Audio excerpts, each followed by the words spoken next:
Nag-comment naman bakit po kaya yung sa akin may +3 na glucose sa ihe pero po normal naman yung blood sugar ko. So tulad po nung sinabi ko sa previous video, marami pong dahilan kung bakit nagkakaroon po ng glucosuria o yung may may sugar dun sa ihe, no? Unang-una, most probably diabetic po si ma'am, no? Iniisip ko kasi may +3 na glucose sa ihe.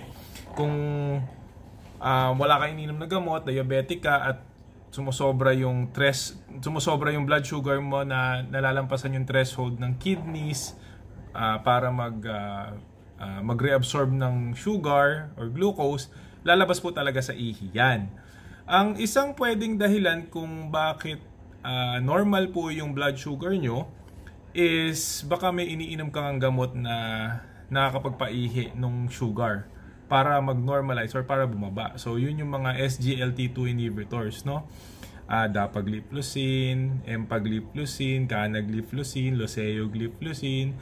So yun po yung mga pwedeng dahilan kung bakit kung diabetic ka, tas normal yung blood sugar mo, pero umiihi ka ng asukal, no?